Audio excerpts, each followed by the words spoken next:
یارم، دوستی کے قصے بہار ہیں اور دوستی کے جذبے گیت۔ یارم، ایک تیرا کلام ہے، ایک میرا کلام ہے، اور کلام یار ہی ابن کلام ہے۔ عشق ایک داستاں ہے محبت کے اسرار کی، انوار کے قیام کی، امرہا اور آلیان کی۔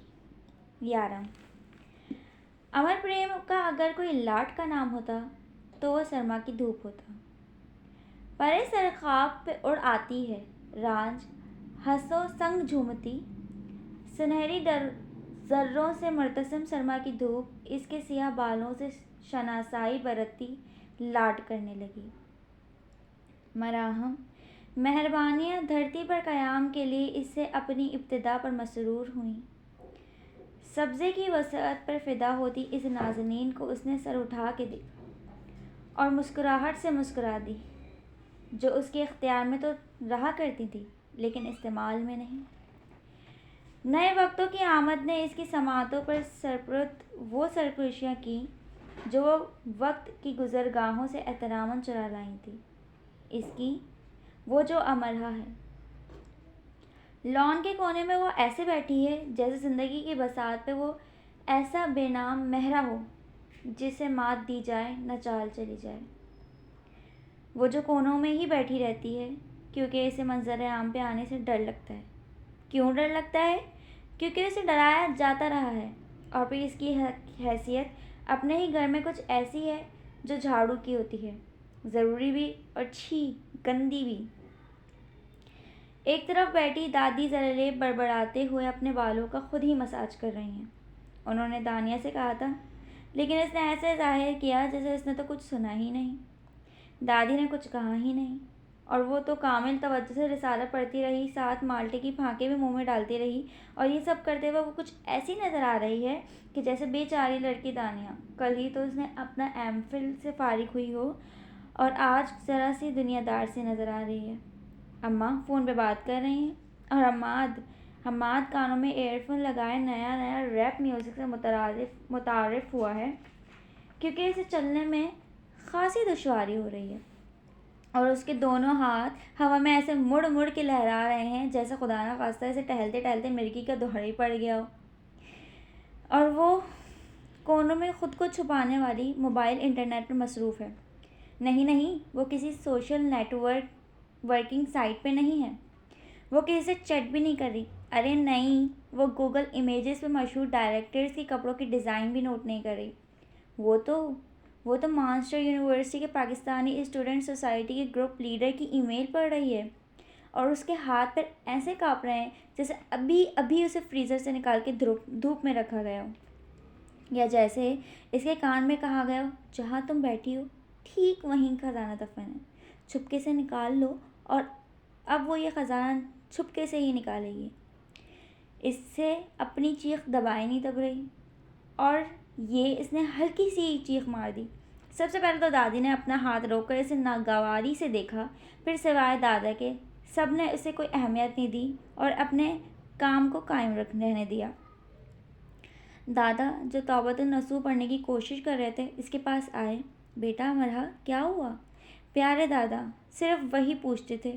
وہ دادا کے کان میں خسر پسر کرنے لگی۔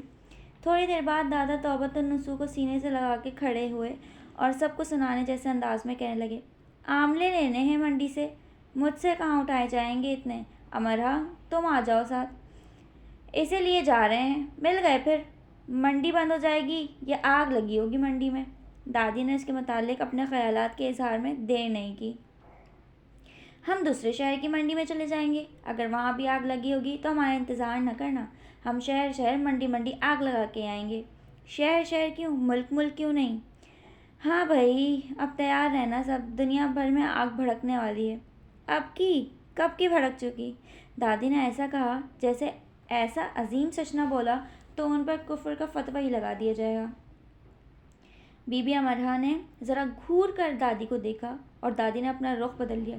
تو کیا اب یہ مجھے بھی بھسم کرے گی؟ انہوں نے خود پر آیت مبارکہ پڑھ کے پھونکا۔ بہت خوفزدہ رہتی تھی اس کی نظروں سے دادی، سبھی رہتے تھے، تباہی اور بربادی تھی نا وہ، نیک شگونی کی دشمن، بدشگونی کی دوست، کیونکہ این اس کی پیدائش کے دن بڑے تایا چل بسے۔ پھوپھی پھوپھا کا کار ایکسیڈنٹ ہو گیا۔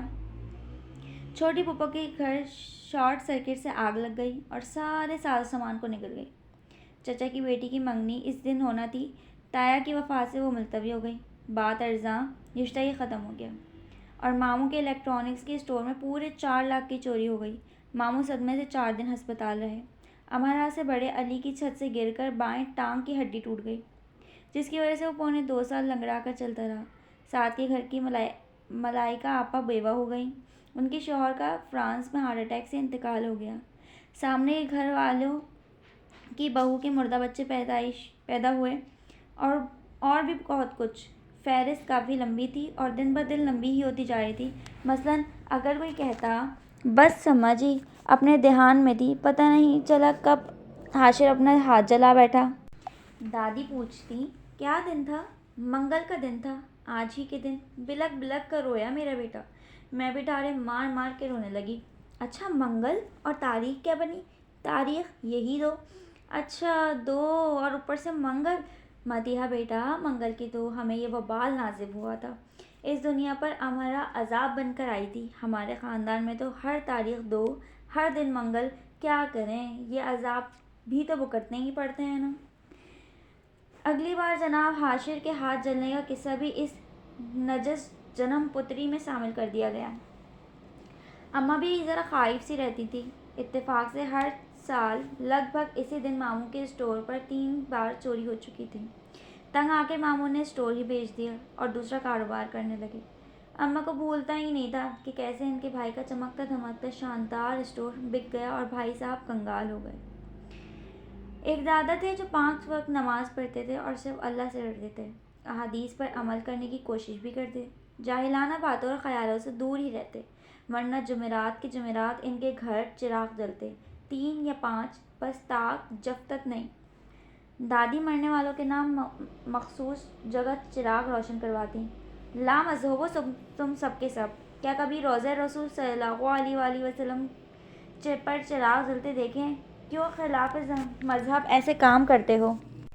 دادی ہاتھ کے اشارہ کرتی کہ جائیں اپنا کام کریں۔ بابا نے عظیم مارکیٹ میں قالین اسٹور کی نئے سرے سے آرائش کروائی تو افتتاح کے وقت ناریل پھوڑا۔ عظیم مارکیٹ کے دوسرے مالکان محفوظ ہوتے رہتے اور بابا صرف اتنا ہی کہتے رہتے کہ وہ فلموں میں دیکھتے تھے تو انہیں بڑا اچھا لگتا تھا۔ کیا ہوا جو کر لیا تو تم سب کو کسی نہ کسی کو خوش نہیں دیکھ سکتے؟ بابا نے ایسے کہا جیسے ان کے درینہ خواب کی تکمیل کا مذاق اڑایا جانا انہیں پسند نہ آیا۔ جمعرات کی جمعرات بریانی کی دیگیں تقسیم کرنے کی روایت بھی بابا کو بہت عزیز تھی۔ دادا نے ایک بار کہا، گھر کے کاموں میں مدد کے لیے جو آپا آتی ہیں، ان کی بچی کے کان کا آپریشن ہونا ہے، بچی تکلیف میں ہے، زیادہ نہیں تو 2-3 جمعراتوں کی بریانی کی دیگوں کے پیسے دے دو، کچھ کا انتظام میں کر دوں گا، ایسے اس کا آپریشن ہو جائے گا۔ بہت بحث ہوئی۔ بابا نے دادو کو لادین قرار دے دیا اور دادا نے بابا کو بے حس۔ خیر دیگیں تو پکتی رہیں۔ آپا کی بیٹی کا کیسے بھی کر کے دادا نے آپریشن کروا دیا۔ تو بس یہ ماحول تھا گھر کا اور یہ حال تھا گھر والوں کا، غلط باتوں کو پکڑ کے بیٹھے رہتے۔ دادا تو بہت ہی بیزار اکتائے رہتے، لیکن کسی پر بس ہی نہیں چلتا۔ زیادہ تر کتابیں پڑھتے رہتے۔ یہ دادا پوتی دونوں لاہور کی سڑکوں کو شرف چہل قدمی بخشتے۔ نہیں ملے نا حملے۔ جب دونوں خالی ہاتھ گھر آئے تو دادی نے طنزاً کہا۔ دادا اور امارا دونوں زرِ لب ہنس دیے۔ جس کام سے وہ گئے تھے وہ تو ہو گیا تھا۔ ہمیں تو کہہ کے آئے تھے کہ دنیا بھر میں آگ بھڑکا کر ہی واپس پلٹیں گے، اب ایسے کیسے واپس آ گئے؟ یہ آگ لگی ہے لیکن ہمیں ہی دکھائی نہیں دے رہی۔ دادا پوتی دونوں خاموشی سے منظر عام سے غائب ہو گئے۔ ایسا نہیں تھا کہ ایک دادی ہی اسے منحوس پانی مانتی تھیں۔ دادی اور اماں کی دیکھا دیکھی علی، حماد اور دانیہ بھی دادی کے کہنے پر یقین کرنے لگے تھے۔ کچھ اس لیے بھی کہ ان سے کبھی امارا کی بنی نہیں، اور اس لیے بھی امارا نے ان سے بنا کے نہیں رکھی۔ علی کی ہیوی بائک کے ساتھ کچھ ہو جاتا تو وہ غصہ اس پہ نکال لیتا، اور بھی علی کو وہ سنا کر چپ ہو کر رونے لگتی اور خود کو کوستی جاتی، میں منحوس ماری۔ دانیہ چپکے سے اماں سے کہا کرتی تھی، میرے کپڑے لایا کریں تو امارا کا نہ دکھایا کریں، پتہ نہیں کیوں پر میرے پہننے سے پہلے اگر وہ دیکھ لیتی ہے نا تو مجھے زہر لگنے لگتے ہیں۔ اسی تازہ ہوئی اپنی امرا کی لڑائی کے بعد ایسے امرا اپنا غصہ نکالتی۔ امرا غصے میں کپڑوں پر سیاہی چکنائی کا داغ لگا دیتی اور وہاں لگاتی جہاں سے صاف ہو کر بھی صاف نہ ہوتا ہو، اور پھر رات کو کہیں چھپی بیٹھی روتی جاتی، میں منوس ماری، میں منوس ماری۔ اس منوس ماری کو دادا نے ذرا سنبھالا۔ انہی کے کمرے میں ایک طرف اس کا بیڈ رکھا تھا، انہی کے ساتھ بازار جاتی، سہیلی کے گھر جاتی، انہی سے پیسے لیتی۔ دادا ہی اس کی اماں ابا بھائی بہن بن گئے تھے۔ اس کی باتیں سنتے اس سے باتیں کرتے، رات رات بھر بیٹھ کر اس کے فضول اور بے سر و پا شکوے سنتے، دن بھر اس کا کس کس نے دل دکھایا اس پر اس کے ساتھ مل کر آنسو بہاتے، امرا کے ساتھ بھر اسی سب میں مصروف رہتے۔ ایک رات اس نے بابا کو اماں سے کہتے سنا، اسٹور پر 4 لاکھ کا لکڑی کا کام کروانے جا رہا ہوں، کسی کو نہ بتانا، نظر لگ گئی ہے، خاص کر اپنی امرا ہو۔ وہ رات بھر روتی رہی، ہچکیاں لیتی رہی، بددعائیں دیتی رہی کہ وہ مر جائے یا لکڑی کے ساز و سامان کو آگ لگ جائے، لیکن نہ وہ مری نہ وہ ساز و سامان کو آگ لگی، بلکہ بابا کے 4 لاکھ روپیوں میں سے پورے 1.5 لاکھ کم ہو گئے۔ چھوٹی پھپھو آئیں اور اپنی کوئی ضرورت بتا کے پیسے لے گئیں۔ ابا اماں سے چڑ کے کہے، کہا تھا نا کسی کو مت بتانا، ہو گیا اب کام۔ سارا عذاب امرا پہ نہ آ جائے۔ دادا نے اپنے دوست سے لے کر پیسے دیے اور پھر کہیں جا کر ناریل پھوڑا اسٹور کے آگے۔ تو یہ حیثیت ہے ہماری امرا کی پیدائش سے لے کر بڑے ہونے تک، ایسا ہزاروں بار ہوا۔ وہ بول لیتی، بہن بھائیوں سے لڑ بھی لیتی، لیکن رات رات بھر روتی بھی رہتی۔ اس کا جی چاہتا کہیں بھاگ جائے، چھپ جائے، گم ہو جائے یا کسی کو یاد نہ رہے کہ اس کی پیدائش کی خبر سنتے ہی دادی کے دائیں پیر میں موچ آ گئی تھی۔ بعض ارزاں اماں کی کمر درد نے بھی کبھی اماں کو سکون کا سانس نہ لینے دیا۔ دانیہ، حماد، علی کبھی جل کر، کبھی مذاقاً اور کبھی صرف اسے روتے دیکھنے کے لیے اس کی نحوست کے قصے سناتے رہتے کہ وہ بھول نہ جائے کہ وہ کون ہے۔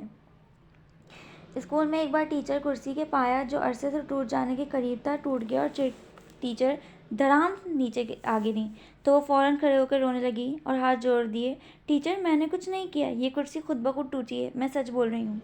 ٹیچر کبھی اپنے سر پہ ہاتھ رکھ لے کہہ دیتی کہ سر میں درد ہے تو وہ سہم جاتی، میں نے آپ کے سر کو نہیں دیکھا، سچ بالکل سچ نہیں دیکھا۔ خاندان کی تقریبات میں انہی کارناموں کی وجہ سے جاتی نہیں تھی جو سارے خاندان میں ایسے مشہور تھی جیسے شالوں میں کشمیری شال اور میووں میں چلغوزے۔ ایک بار وہ گئی تو بارات جیسے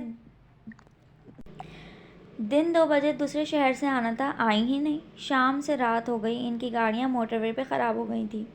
دولہا باراتوں کے بغیر آنے کے لیے تیار نہیں تھا۔ جب تک لاہور سے نئی گاڑیاں بھیجی گئیں اور سب اس میں بیٹھ کر آئے، رات کے 12 بج چکے تھے۔ سب مہمان جا چکے تھے اور صرف قریبی عزیز موجود تھے۔ وہ بھی دادا کے ساتھ چپکے سے گھر سے واپس آ گئی اور اپنے نئے ڈیزائنر ڈریس کو آگ لگا دی۔ اس کے سب کزنز اس کے ارد گرد بنائے اس کا مذاق اڑانے میں مصروف تھے۔ نانا ذرا پوچھئے کھانا جل گیا یا بچ گیا؟ امرا آئیے نا، بجلی کے کنیکشن بھی چیک کروا لیجیے گا، شارٹ سرکٹ سے آگ نہ بھڑک اٹھے۔ کسی ایک نے کہا، میں تو دعا کرتی ہوں کہ دھولا بھائی خیریت سے آ جائیں۔ خوبصورت نظر آنے والی کوشش کرتی خالہ زاد بولی، مجھے تو دلہن کی فکر ہے، افواہ اڑتی ہے کہ 2 لاکھ کا لہنگا جلتے جلتے بچا ہے۔ ادائے نازنین اپناتے دوسری خالہ زاد نے بھی بولنے میں دیر نہیں کی، لہنگا تو بچ گیا لیکن دلہن کے بال جل گئے۔ ویسے آئرن مشین بال جلاتی تو نہیں ہے لیکن کچھ بھی ہو سکتا ہے آج تو، کوئی تیسرا بولا۔ ہم سب تو مذاق کر رہے تھے، امرا تو سنجیدہ ہی ہو گئی، وہ رونے جیسی ہو جاتی تو کوئی کہہ دیتا۔ 3 گھنٹے بعد اس کا خالہ زاد تنے ہوئے اعصاب کے ساتھ ایسے آیا جیسے کسی کو پھانسی کے گھاٹ تک لے جایا آیا ہو۔ 4-5 گھنٹے سے پہلے بارات نہیں آئے گی، سب امرا سے معذرت کرو، اس نے ہماری معذرت قبول کر لی تو شاید بارات جلدی سے آ جائے۔ بکواس بند کرو سب اپنی، وہ تلخ زور سے چلائی کہ ان کے 10-12 کا گروپ سن سا ہو گیا۔ میں تمہارا منہ توڑ دوں گی حسان، اس نے بامشکل خود کو رونے سے روک کر چلا کر کہا، منہ تو تمہارا توڑ دینا چاہیے جو اپنی ساری نحوست لے کے میری بہن کی شادی خراب کرنے آ گئی۔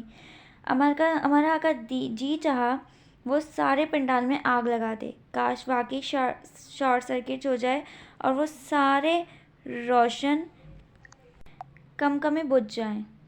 تاکہ اس کے دھاڑے مار مار کر روتے تاریخ چہرے اور کپکپاتے وجود کوئی نہ دیکھ سکے۔ وہ کب سے سب کے مذاق میں چھپے طنزوں کو جھیل رہی تھی۔ وضو کرنے کے بعد مسجد جانے سے پہلے خود کو آئینے کے سامنے کھڑا کر کے ضرور دیکھنا، شاید دوبارہ کبھی مجھے یہ سب کہتے تمہاری زبان لڑکھڑا جائے اور تمہیں یہ بات سمجھ آ جائے کہ کچھ بھی برباد اور آباد کرنے کی طاقت انسان میں نہ ہے نہ اختیار میں۔ حکم کن اور عمل فیکون رب کی خوبی ہے، اس کے بندوں کی نہیں۔ بامشکل خود کو رونے سے بچاتے اس نے 5 وقت نمازی حسان سے کہا اور باقی سب کی طرف افسوس سے دیکھا۔ دادا کو لے کر وہ چپکے سے گھر آ گئی۔ اس کی سگی خالہ زاد کی شادی تھی۔ اس کے دل میں بھی ارمان تھے شادی کو لے کر۔ اس نے خاص اس شادی کے لیے بہت تیاریاں کی تھیں، لیکن سب نہ صرف بیکار گیا بلکہ اسے دکھ دے کر گیا۔ اس نے ایک سفید کاغذ میں کبھی کسی تقریب میں نہیں جاؤں گی، کبھی نہیں، وعدہ لکھ کر اپنی الماری کے اندرونی دیوار پر چپکا دیا۔ جب بھی کبھی اس کا کہیں جانے کو دل کرتا تو وہ الماری کھول کر اس وعدے کو یاد کر لیتی۔ یہ سب وہ کرتی تو گئی، لیکن بہت اکیلی بھی ہوتی گئی۔ وہ آسانی سے رو پڑتی، اسے آسانی سے رلایا جا سکتا تھا۔ جیسے کہ کوئٹہ والے ماموں سال میں کبھی ایک بار آ جاتے تو لحاف میں دبک کر کافی کا بڑا مگ پیتے ہوئے کہتے، بلاؤ ذرا امرا کو، اسے رلائیں۔ اور وہ نہ چاہتے تو ماموں کھینچ کھانچ کر لے جاتے۔ ہنس ہنس کر سب لوٹ پوٹ ہوتے اور وہ دھاڑے مار مار کر رو رہی ہوتی اور ماموں اس کی نحوست کا ایک ایک قصہ حوالہ جات کے ساتھ سنائے جاتے۔ اماں اسے ڈانٹتی، مذاق کر رہے ہیں ماموں، امرا کیوں ایسے دھاڑے مار رہی ہو؟ دادا آتے اور سب کو ڈانٹ کر اسے لے جاتے، جاہل لوگ ہیں امرا یہ، ان کی باتوں پر توجہ نہ دیا کرو۔ وہ کون سی عالم تھی جو خود کو اچھی طرح سمجھا لیتی، نوعمر، دکھی اور خود کو خود ہی منحوس سمجھنے والی، بس رو دینے والی لڑکی ہی تو تھی۔ پھر ہر بار تو خود فلاسفوں کی طرح مطمئن نہیں کیا جا سکتا نا۔ سب جاہل ہیں، پرسکون ہو جاؤ، سب پاگل ہیں۔ ہاں یہ ٹھیک ہے، ایسا سوچا جا سکتا تھا، کہا جا سکتا تھا، لیکن ایسا ٹھیک نہیں ہو پاتا۔ رزلٹ اگر 100% بھی ہوتا تو اگلی بار 0 ضرور ہو جاتا۔ وہ جتنا بھی خود کو یہ سب جاہل ہے کہہ کر بہلاتی، اتنا ہی اگلی بار ان سب جاہلوں کی باتوں پر ہچکیوں سے روتی۔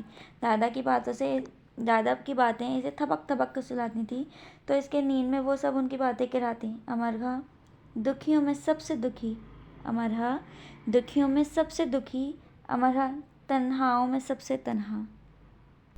تو آپ کا کیا خیال ہے کہ بیچاری ہماری امرا کے ساتھ کتنا غلط ہوتا تھا، لوگ اس کو کتنا ٹارچر کرتے تھے اپنے گھر میں، اس کی کتنی گندی امیج تھی، اتنی گری ہوئی حیثیت تھی۔ تو آپ لوگ بتائیں، اگر کوئی آپ لوگوں کو ایسا ہوا تو آپ لوگوں کو کیسا فیل ہوگا؟ تو بھائی تم بتاؤ۔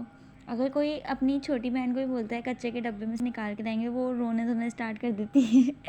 تو آپ لوگ سوچیں کہ بیچاری امرا پہ کیا بیتتی ہوگی، اور ہمیں کامنٹ باکس میں بتائیں کہ آگے کیا ہونے والا ہے، یا آپ لوگوں کو کیا لگتا ہے کہ آگے کیا ہوگا، کہ اس کا جو میسج آیا تھا، ای میل آئی تھی، تو اس کا کیا بنا ہوگا۔ خیر کسی کے ڈیگریڈ نہیں کرنا چاہیے، لیکن ناول ہے، چلتا ہے، اور یہ ہماری چھوٹی چھوٹی سی باتیں ہوتی ہیں ایسی جو ہم نارملی گھروں میں کر دیتے ہیں، ہمیں پتہ نہیں ہوتا کسی کا دل دکھتا ہے۔ اور جو کچرے کے ڈبے والی بات تھی وہ بالکل صحیح ہے، وہ تو ہم بھی اپنے گھر میں بہنوں کو چڑھاتے ہی ہوں گے۔ تمہارا کیا خیال ہے اس میں؟ زیادہ تر چھوٹی بہنوں کو سننا پڑتا ہے۔ تو آپ لوگ بھی اپنے کامنٹ باکس میں بتائیں کہ آپ لوگ کو کیا کیا سننا پڑتا ہے اپنے گھروں میں۔